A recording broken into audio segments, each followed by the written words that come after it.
name is Silvia Resnik, and I'm a psychedelic integration and life coach. And I'm so excited to share a soulful conversation with Pearl today. I'm happy to be here. Sunshine, good to see you again. Had to walk out to let you back in. Stuck in a storm of a relationship. Lost my fire. Oh, and I forgot about me for way too long. But it's rolled on. Now there ain't no shade around here. Lorenza, and we are back for another episode of Soulful Self-Care Conversations. And I always love to be open, honest with all of you. So if you're listening to this may or may not resonate with you, our session today. But I believe that we all find different ways to take care of ourselves. And so today's going to be no different. I want you to grab a cup of tea. That's my preference. A cup of coffee if you want, and a notebook because you're going to want to take notes. However, if you're driving, keep both hands on the wheel because you can always come back and read the show notes later. And if you're watching us on YouTube, make sure you like and subscribe below. But again, my name is Pearl Sharenza. I am the founder of Women's Successful Living and this amazing Soulful Self-Care Conversations. And today, our host is Silvia Resnik. She is a life purpose coach and founder of Simple Life Journey. She guides women who feel empty behind perfect lives back to authenticity, joy, and inner freedom. Inspired by her transformative time in Tanzania, ooh, that sounds like a blast. She blends coaching with Maasai wisdom and co-founded Empower Her to support Maasai women and girls. And I just want to welcome you to the show today, Silvia. Nice to have you. Thank you so much. It's so lovely to be here and to see you and to talk to you. Yay! And tell everybody where you're coming in from. I love everybody to understand that I have guests come in from all over the world. So where are you in the world today? I'm currently in Austria, in Graz. This is where Arnold Schwarzenegger is born or was born. And so, yeah, this is where I am right now. And I'm living between here and Tanzania. I go back in Wow. 1 month. I'm so excited. Yeah, I just booked the ticket. Yay! Yes. That sounds amazing. We're going to talk about that too, because I want to know Mhm. all about that and that back Yeah. and forth and what you're doing. So, okay, so I always start the show with one question because people often ask me, Pearl, like, do you have any questions? What can I expect? I'm like, you can expect a conversation. That's all we're going to have. We're going to talk about you and what you do and why you do it. However, I always like to introduce our guest and myself to little Silvia. I want to take us back. And Silvia, I want you to tell us what little Silvia was like. What did she love doing as a little girl? What was life like for her? Because I had a guest on here, and I'm going to give Bill credit. He talked on my show recently how my normal growing up is different than your normal growing up. So what you thought was normal may not seem normal to me. So when we talk to and visit and get introduced to little Silvia, tell us what normal was like for her and her growing up. What did she want to be when she grew up? And how does that correlate to who you are today? That's a beautiful question. So when I grew up, I was very creative. I was very much in my own fantasy world. I actually had a little bit of a difficult upbringing because I'm an alone-born twin. So my twin sister was always missing. I didn't know it back then, but I felt it. And I was always a little bit of a melancholic child. Also, my parents, they got divorced when I was around 5, 6 years old, something like that. And I don't really remember living alone with my mom because then my stepfather came in and then my stepsister was born. And yeah, so we had our struggles, but we are happy now. We have reconciled. So yeah, this was my upbringing. It was not as easy as it should be. Let's put it like that.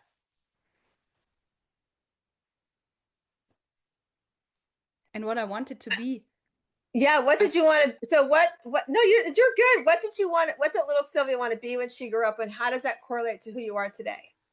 I actually don't really remember what I was dreaming about.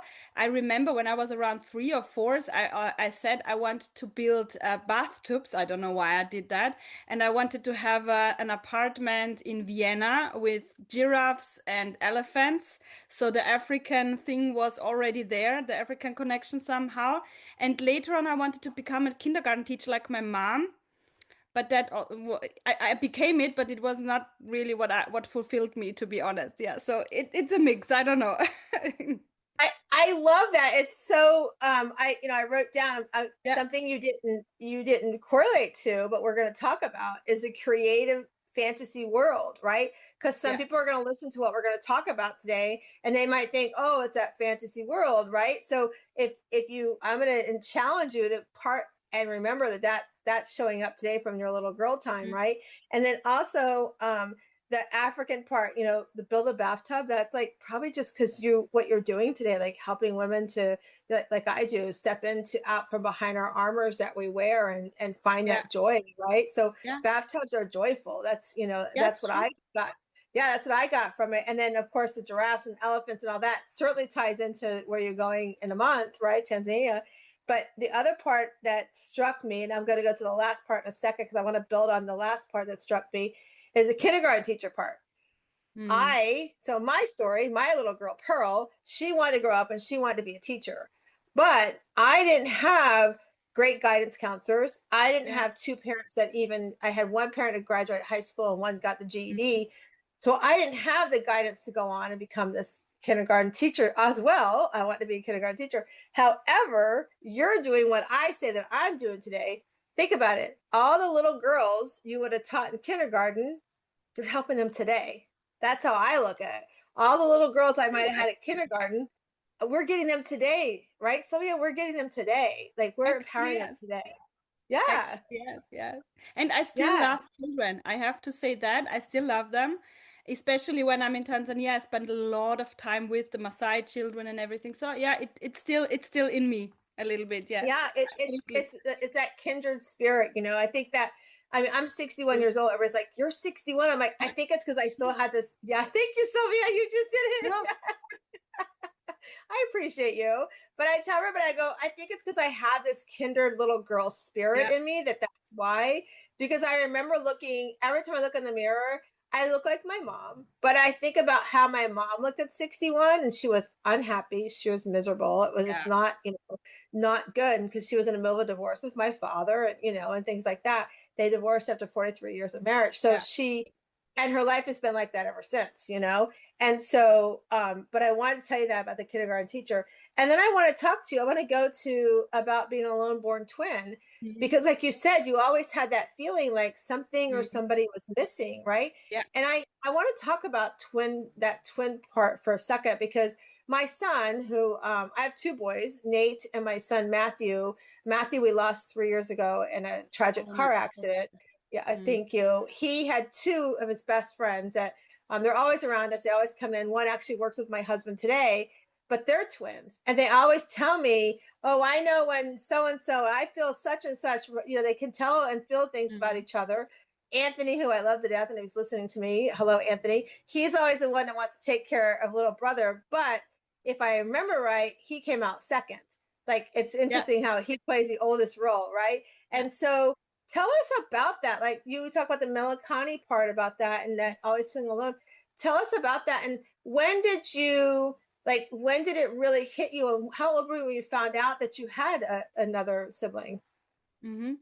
So, actually, as I said before, I didn't really know it for a long time, but I always had this feeling of something is missing, that I'm not complete, and also that I don't belong. So I always had this feeling I'm not in the right place. I didn't really fit in. I was never a part of a big group, these things were never missing, and I've always felt very drawn to twins. So this is something I always dreamed of, having twins myself one day. So this was the thing. And I struggled with melancholy. I had my phases of depression early on. So I really vividly remember my first depressive phase was when I was around 12, 13, where I really had bad thoughts. And so this was an on-off thing my whole life. And actually, I found out, and that's very funny, in 2020, that the twin 2020, and then in February, it's also the two.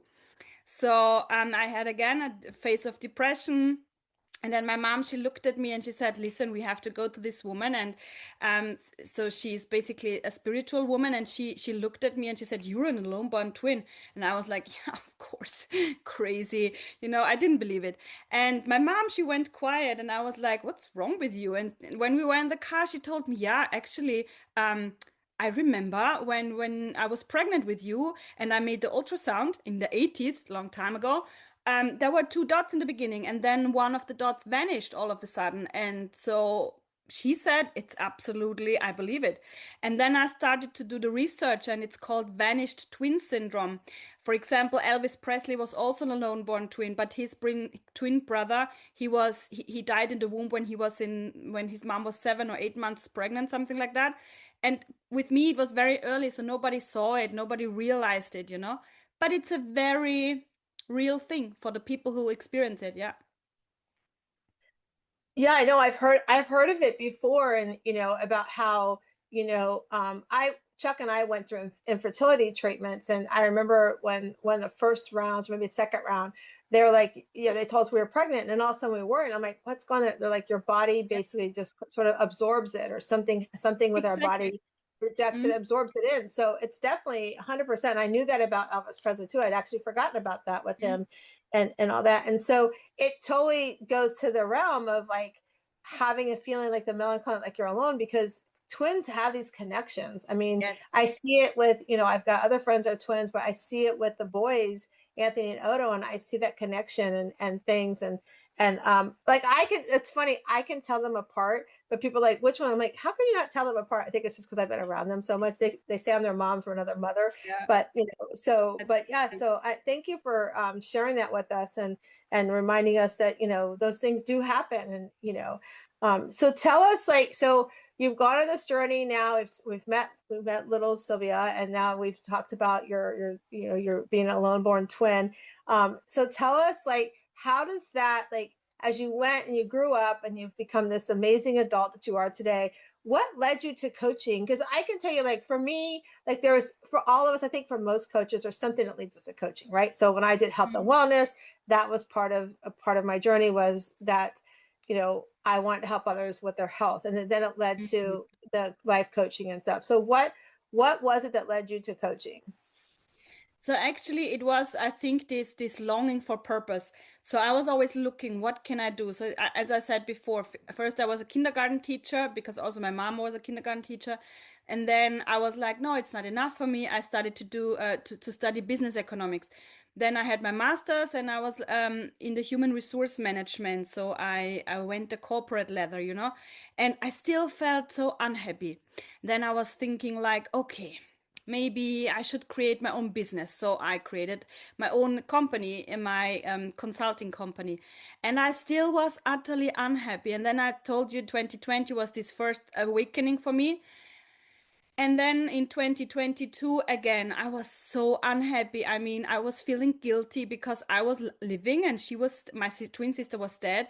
And so I was really depressed again. And then we went for this holiday and I didn't really expect a lot. I was really unhappy. I had everything, beautiful house, whatever, but really unhappy. And then I met the Maasai people and they helped me to reconnect with myself. And all of a sudden, I was happy. I don't know what they did. It felt almost like a second reborn thing or a reborn thing. And yeah, so this was my second awakening, and I felt this calling all of a sudden that I want to share this with other people because we in the Western world, we are so disconnected from each other. We are disconnected from ourselves. If you ask people, what do you want? They cannot give you an answer because they just don't know. And they think, oh, I have to buy a Gucci bag. I have to buy this. I have to do this surgery and make myself beautiful. But actually, they never really love themselves. So I did my coaching accreditation, the ICF accreditation, and then I thought, yeah, I want to share this with other women because we women, we have to be more strong. And yeah, and then also the connection with the Maasai, where I met the Maasai women and I felt this special bond to them. They are so sweet and so lovely and have to endure so much and are still so positive. And so this was basically the initial thing to be a coach. Although I have to say, in human resource management and also in kindergarten, um, it's basically part of it. Yeah, you have to read the people, you give advice, you help them to grow. So it was basically always a part of my life. Yeah. It's so powerful when it's that one shift, right, that can come in and Mhm. like empower our lives. It could be something, somebody, or it could be anything in our world that Yeah. changes at one shift. And to know that you are feeling like this alonement and trying to reconnect with yourself and purpose, like what's my purpose, and so we sometimes we get lost in that world. I was just talking with somebody before you and I got on, one of my clients I'm coaching, and we were talking about grief and how people don't understand grief is not just grieving somebody that lost. Yes, I lost my son and I miss him all the time, but grief is also other things. It could be grieving the health that I was, the person I Yeah. was, like before you knew you had a twin, right? So now you've got this twin. So now you're grieving the person you were before you knew, and now and now you're grieving the twin, right? So it's like grief shows up differently. And we were talking about how um, I was listening to a Mel Robbins podcast today, and there was a gentleman talking about grief and how we need to ask. Grief. You have to ask the question. Like he was talking about the chair, right? And I sat there, and it really hit me because I have a chair that my son used to sit in right in my living room downstairs. And I was like, that chair. But at that point, when I was sitting there looking at that, I'm like, that chair could be anything in your life. It could be the loss of knowing I had a twin. It could be the loss of who was I or where do I want to go. And it's understanding that grief shows up differently for people. And so to have a conversation with somebody and say, like I think in the episode he's talking about like how ask your mom, mom, tell me about like what is it like to sit across from that empty chair?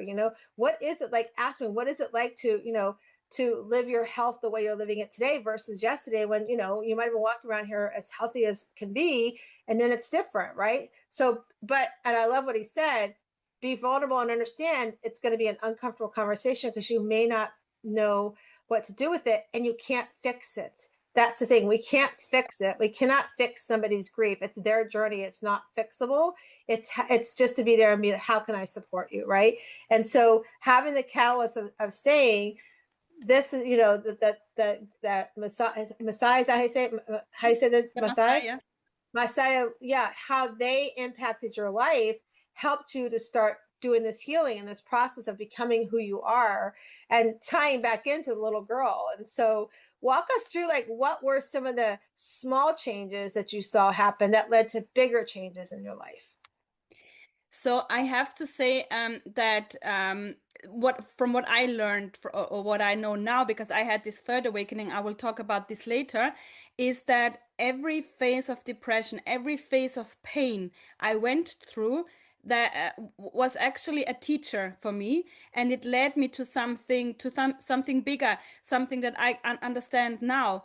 And so when I met the Maasai, they showed me a completely new world. So I was coming from this, beautiful house here in Europe. I can go to the supermarket all the time. I have hot water all the time. I have a washing machine, which is super cool. And so I was there, and they wash with the hands, most of them, and they don't have a shower, so they have a bucket, and then they wash themselves.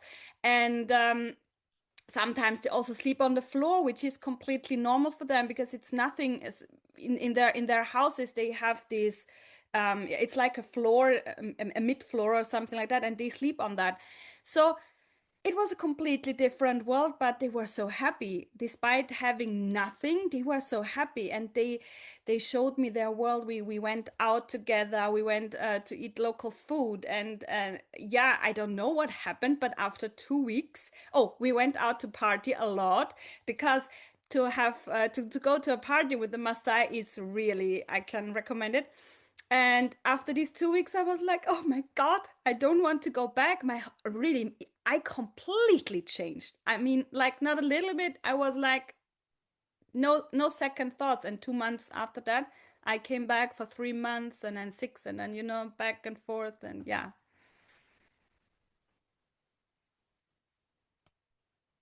And how long ago was that? Like, how long ago did you start that journey with them? that was as my first journey to Zanzibar was in 2020. And in 23, in January, I went back. And so it's, yeah, 3 years. It's three Okay. years. And how often do you go back? Because I know you said you get ready to go back in about a month, right? How often Yeah. do you go back and forth? It always depends. So this year I spent 6 months in Tanzania.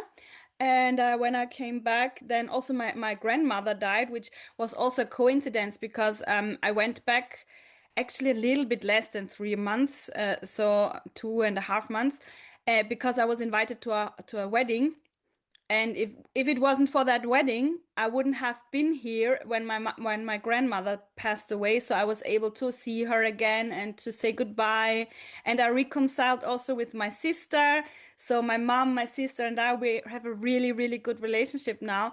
And yeah, so things just happen, because Yeah. of something like your grandmother passing away, which is very horrible, of course, because I loved her very much, but it's also a good thing. And I feel like she's always there protecting me. And we have even a stronger connection than before, if that makes sense. I don't know if people understand that, but yeah. No, I think it makes total sense. I mean, when we become distant with family and we really want that relationship, Mm. I think it totally makes sense. Yeah. I mean, I totally get it. I long for it. I've had to divorce my parents. Not only did they divorce themselves, but I had to divorce my parents because their narcissist or gaslighting ways Mhm. was harming me and harming my family. And it's like, that's not what I want for my life. And so, and people who are listening, I'm sure you're like other people say to me, well, they're your parents. You should, However, they're your family, they're your parents, whoever it is, they're your friends. The challenge is if that's not what you want ethically for your life, is not that's what you want around your life that brings you happiness and joy, then they have to go sit on the bench. And I had a priest tell me that. Father Bill said that to me years ago. I went to a retreat at church and I was struggling because my parents were in this divorce. And I felt like in my 40s, I felt like a little girl, like being pulled, and he literally said, it's your it's your ball game. He's like, you like football, right? I'm like, I love football. He's like, okay, too many men in the field. If they can't be one of the men in the field, they have to sit in the bench. And you can choose when they come back in. And if they choose to come back in with you Mm. and they can't follow your rules of the game, they sit back on the bench. And, unfortunately, I mean, and I'm a daddy's girl. Let me just tell you something. I was such a daddy's girl. I would love for my Mhm. dad to be, but but So the beautiful. narcissist ways and those behaviors, they can't. But when you Yeah. can reconcile, like you said, when something like that beautiful happens, it's amazing what, it's beautiful. And I love to hear those stories because we want that family around us. I was very, very blessed. I have amazing in-laws. My whole husband's family is just like my family, and I'm very, very blessed that they became family to me as we got married. And so having that that feeling of belonging and people who love you is so powerful. And the little girl in me misses her mom and dad. I mean, my parents' phone number is not blocked on my phone just because I just like, if they have a call or whatever, If it's that there. coming. Yeah, but the challenge is like last week, my dad, my parents would have had their anniversary about a week ago, and the night before, this is how bad of a gaslighter my dad is. The night before, he texts me and says, "Oh, I'm dying of this cancer, that cancer," and I'm like, "Oh, like you were in 2015?" Because 10 years ago, that's So what you he said. texted it. Mm. Yeah. And so I realized what it was. The next morning when I woke up, I'm like, why did he do that out of the blue? And I realized, oh, it's my parent. It would have been my parents' anniversary. So he was So you want hoping to attention. grab my attention and I get my mom. And I literally said, well, I'm sorry to hear that about you. And my father does not have a faith belief. And I said, so when you do get to heaven, I hope that God helps you find forgiveness for yourself. And, I've forgiven you for your behavior, and so back to what you were saying, like how you help Yeah. people, it's like releasing those armors and finding that joy for ourselves. But I just wanted to mention something big about my grandmother. So in the last, yeah, 2, 3 years when I was in Africa, she didn't understand me, and we had fights, and we had really big issues. There were some family stuff, and where I think that I was allowed to talk about it, even if it was about her mom and so. And she was really angry with me, and we had not a, I mean, we had a good relationship, but it was a little bit rocky in the end. And so last 2 weeks ago, I had this. So I was cooking something, preparing something completely off with everything, and then all of a sudden I had this feeling that she's here and that she's hugging me, and then she told me, "Yeah, I'm so sorry. I didn't understand you. I couldn't because and this earthly life didn't allow me to understand it. But now I see clearly. Now I know, and I'm so sorry. And go for it. Do it." I protect you, I love you, and I'm so happy that you reconciled with your sister and that with your mom everything is fine. And she said, we women, we have to stick together. And she's there, and I started to cry like a baby, not because of Oh, grieving, but it was just so beautiful. And yeah, so yeah, this is why I say I the I connection is love the stronger.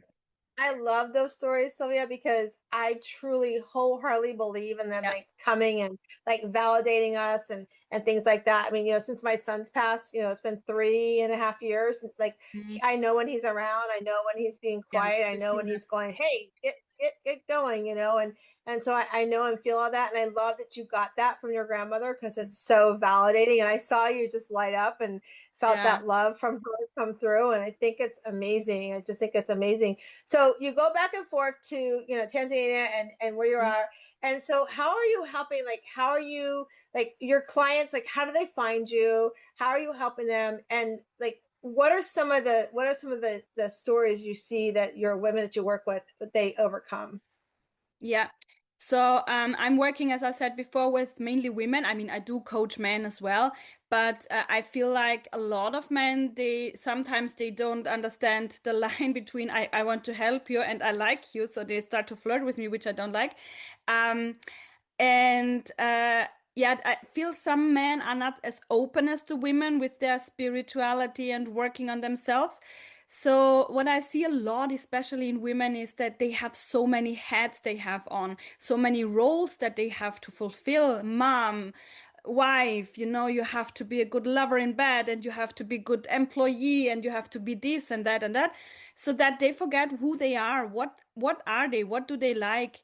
And they struggle a lot in their relationships. They don't have these really meaningful connections. They cross their boundaries a lot. So I help them to reconnect with themselves. Self-love is a really big issue. Setting boundaries, communication, because what I've learned in Tanzania with the Maasai and with the people in Tanzania is that you have to go to the base. But when you communicate with somebody, we in the Western world, we think we assume that the people around us, they know what we think and they are in our head because we are coming from the same culture, but that's not the case. Everyone has their own reality, so we have to go back down to the first base and explain our thoughts, our whatever. And this is something that I have learned with the Maasai because, for example, when I make a joke about Friends, they don't understand me because they never saw the show. They have no TV. They don't have these things. So go down, explain everything, explain how you feel, how your reality is, and don't expect so much in communication. So these are the parts that I'm focusing on in this area of my coaching. And then there's this new area. I hope we can talk later, a little bit later on. Yes. Yeah, no, we're definitely going to talk about that next. So Mhm. I love what you said. Explain my reality, Yeah. right? Explain the reality because, like you said, women, we wear so many, I call it armor, hats, everything you described. We feel like and we think that that's what we're supposed to do because generationally, that's what we were brought up. Yeah. Our grandmothers, their mothers, all the way down. You can go back 4 or 5 generations. It was the wife took care of everything, right? So she did everything. And so I'm like, for me, my mom, when my dad was in the Marines, he was off at war for 3 different times. So my mom was having to juggle home life and she had to work. So Yeah. I stepped in like third grade and that's how I became a people pleaser, because, oh, mom and dad say I have to take care of. So I'm taking care of my brother and sister. And And then you're as the I girl. yeah, You're the I'm girl. the You girl, have to right? do that. I'm the Yeah. oldest, and exactly all these, Yeah. these things that we put on each other. And then after I met my husband, and for 10 years we tried to have kids. So 10 years later, when we adopted our son Matthew, I was like, oh, so God made me wait 10 years. Now I need to put off my hat for Pearl and put on my hat for these titles. And it wasn't until he was a rising senior in high school, so almost 12 years, that I was like, where the heck am I at? I got to figure this out because I'm more than just the mom and wife and volunteer. And so, like you said, I went on this journey to figure out who I was. And, that's where I actually started a Shiro method. And the Go ahead. thing is also something I learned from the Maasai. I mean, I'm a complete I'm pro empowerment, women empowerment, and everything. But I feel like we are not meant to do everything by ourselves. And I feel like if you are choosing a child, it's so important that the child is with you. This is just my opinion. If somebody thinks different, it's okay. But I feel like we have lost in the Western world because we put our kids so early in the kindergarten, in the school, or in whatever system we have, and we because we have to go to work. Yeah, it's not a question, of course, but I see with the Maasai how connected they are, and they have this self-love. There's never a question, do you like yourself? And this is because they are with their moms, with their families all the Right. time from early on, and they then separate when they are 10. They go out with the cows, and I feel like that this is also something that has changed our society because we women, we have to go to work, so the kids go to school, go to kindergarten or whatever, and they Yeah. are not connected with that. And I think we take away a little bit of this bond and this grounding from the get-go, and it's just my opinion. Yeah. No, I agree with you. And there's a lot to be said about that. The other thing too is like we think we have to do everything. And I came up with the word CEO mom because my sister-in-law, I went to go visit her one time, and my nephew, who was like not even in kindergarten, I don't think at the time, she's like, "Hey, Sean's gonna go put his clothes away. You want to come up with us?" And I'm like, "Sean's gonna put his clothes away." She was teaching him this is a team. Like this is our house is a business, our family's a business. Yeah, We have you to can do things together. together. I Mhm. thought that was so powerful. And that's why you talk about explaining reality. That's reality. That's what we should be teaching our kids. I Yeah. just read an article here in the States that, you know, we became this society where everybody had to get the trophy, right? I watched that after my kids were growing, and I'm like, there's a lot to be said about not always winning, right? And then last night or this morning I got up and we have what's here for our college football players. There's what's Mhm. called the Heisman Trophy, right? So this one gentleman, this one young man, he didn't win it. So now he's mad that he didn't win it, and he thinks it's because this or that. I don't even want to get to what he thinks it's the And reasons it's not why. important. But I'm like, that's what I said. I go, it's not important. The thing was, Yeah. somebody felt this person won, and when I looked at this age or thing, again, it goes back to that. Well, everybody got the trophy. I should be getting the trophy, right? Yeah. So the society. That's I like what you said. The Messiah, like we have to like embrace like the love that we have for our kids and not rush them into the The world of like system. even like Mhm. social media and everything. Like I'm It's watching not kids good. are on at 2, 3 years old on phones. I'm like, why? Like, And that's a this whole is nother thing. exactly, and the Maasai, they share everything. I mean, I don't know if you're familiar with them, but they have multiple wives. So one man can have a few wives if he has enough money, and they share everything. And I'm like, are you not jealous? And they were not like, no, because then one is taking care of the kids while the other one is cooking or doing this or doing, and it's really like the whole village is taking care and working together, and they share it, and then they have also more fun because they go out together and wash the clothes or get the water or whatever, and Right. yeah, it's just Yeah. a deeper connection. Yeah. Yeah, That's and we that's lost that. amazing. So I we have about 10 minutes left together. Yeah, And I want to talk about the other part of your coaching that you're doing now. yeah, And this is where I want to tell the audience, like, listen, we're going to share something that Sylvia's going to share with us that she's come into. And interesting enough, I'm seeing this movement about this subject we're going to talk about. And if you're listening, you may not agree with it, and that's fine. Whatever works for you and your self-care yeah, is a beautiful thing. And I want people to come on and share like different things because we all know different things for different people. So share with us a new part of your coaching that you're doing. yeah. So as I said before, I was always struggling with depression, and I had these two awakenings before, twin sister, Maasai. And in the last year, actually really 2025, also the end of 24, I I came into this bad phase again. Although everything was better, but again, it got downhill. And yeah, in September, October, November, I was like, I really didn't want to live anymore. I was having I think, the worst phase of depression in my whole life. And so my mom, again, she said to me, you have to do something. So go to a doctor. And I said to her, no, I don't want to take these antidepressants because I tried them one time. I got headache and I didn't feel like myself.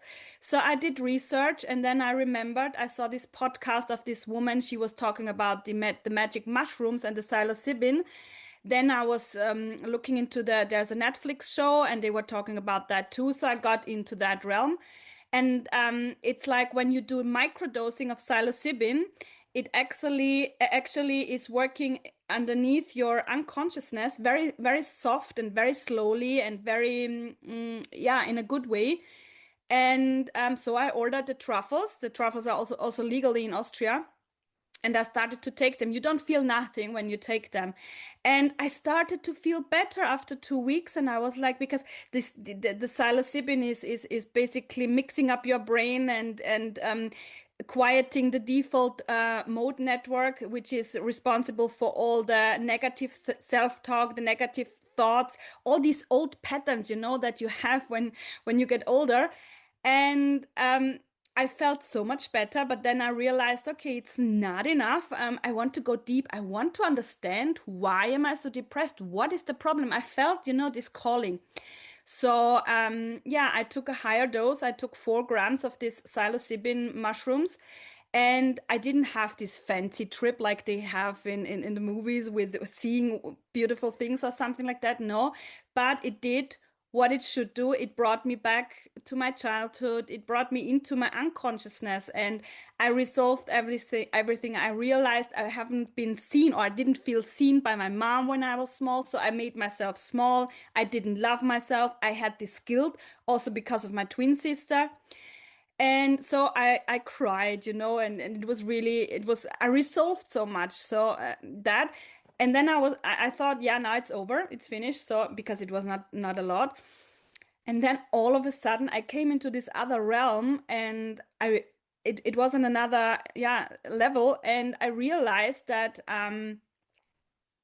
yeah, I mean, that sounds maybe stupid, but I'm a star seed, so I have this alien soul basically, and they told me everything, like I'm meant to step into my power now. I had to endure all this because now I understand the people, now I understand pain, and I'm not getting arrogant, and I understand them in a different way. And I also realized that my twin sister has never left me, actually. She's always been with me as my shield and as my protector. And I always had also this woman, she told me back then, you are protected. And I never really understood it. And this was so eye-opening. And I felt so much love like I've never had before. And that led me to my now calling.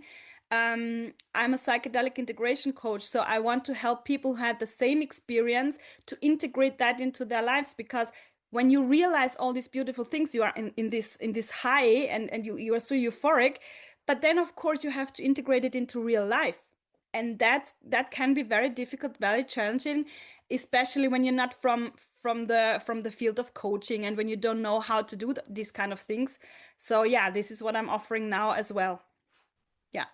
So I think what and you asked, Sylvia asked before we came on, are you okay if we talk about this? And here's what I Yeah. said to Sylvia. I believe we all find what helps and works for us to Yeah. get us through and overcome the thoughts that we have. I mean, my son Matthew, he struggled with being adopted. He struggled with belonging. He Yeah. struggled with so many things that led to alcoholism and stuff like that. And he tried, like you said, he tried different things through therapists and things like that. And it either brought bad thoughts to him or it didn't make him feel well, And so there's so many different things that are available now. And I think here in the States, what I heard recently, Sylvia, and don't quote me on it if you're listening, but I believe I heard that the FDA here in the States is starting to approve the mushroom as well as a Yeah. form of It's therapy. coming. Yeah. It's coming because there is so much evidence that the psilocybin, especially with the microdosing, I still do microdosing because you cannot do a trip every day. That's not working. Yeah. But I do the microdosing, and it's so good for depression or for anxiety, because it's very soft and it's going in the unconscious, and you don't feel nothing actually, and you Right. start to realize a change in your thoughts and in your mood after a few days, like a week or something like that, and you really Right. start to feel something after 2 weeks. But then Right. it's a long-term thing. And I saw studies that show that the psilocybin helps even more than the antidepressants, That's amazing. because they also protect the nerves. They are helping you with neuroplasticity, so they help you create new pathways in your brain, and make your change long lasting. And this is also why integration coaching is so important, because of the psilocybin, it mixes up your brain and how you're thinking. And then when you do this integration coaching, you can make these pathways, these new pathways, in a much easier way than when you don't take the Right. psilocybin. And it's so cool. It's such a good thing. I Send love that. I'm excited to watch how this grows for you. I'm excited Yeah. to be part of your world and see how that all comes together. So we're winding down the show. So tell everybody, and we'll put everything in the show notes if you want to reach out to Silvia about what she's sharing with you today. But tell everybody how they can reach you, Silvia. So I still have my homepage, this info, simple-life-journey.com. I mean, I will share everything with you. So there you have all my contacts. I will have my new homepage. It's called after minus or hyphen awakening.com. So after hyphen awakening.com. And of course, in the social medias, they will find me. I will send you the links. And yeah, just send me a message or whatever. If you're interested in Tanzania, I do projects there as well to help the Maasai, my coaching. So if you need guidance on anything I've talked about today, just contact me. Yeah. Awesome. Thank you so much for sharing that. We're going to put all that in the show notes and Mhm. make sure we can see it and follow along. And if anything resonated with you, please reach out to Silvia. And just remind you that we do something at the end of every show, and that's our cards, our Better Question, Better Life cards. So I Silvia, love you it. tell me when to stop shuffling, and we'll read what your card is. So here we go. Tell me when to stop. Stop. Okay, so your card says, how do I shine my light? How do you shine your light? So my awakening gave me my mission, and that is to be a bridge between the heavens and the earth, which means the spiritual realm and the grounding Maasai thing.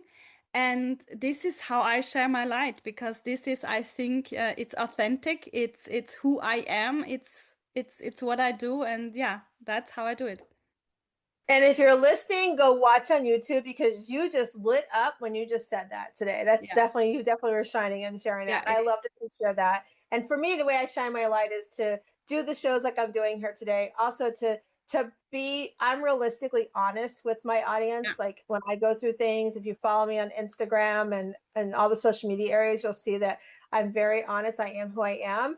I have people come to me that want to coach with me, and they've coached before, and I'm like, so what about me? And they're like, because you don't sugarcoat anything and you live yeah. life and you show it, right? And so that's being our authentic self is so, so powerful. So I want to thank you for coming today. I want to thank you for joining us. And to the audience that's listening and watching, thank you for being part of our world. I know that life gets busy and gets overwhelmed, but if you are done wearing all your titles and you are tired of showing up for everybody else and feel like, where are you at in your story? I want you to reach out to me at wsliving.com. That's wsliving.com. And let's chat. Book a clarity call with me today. Let's figure out your joy and teach you how to start walking in it. Because I do believe we come into this world as this rough oyster on the outside. But as you open up that oyster, you're going to find your inner pearl to greatness, so you can become stronger, happier, empowered, radiant, and original in your life. I hope you have an amazing day and go become a great Shiro that you are.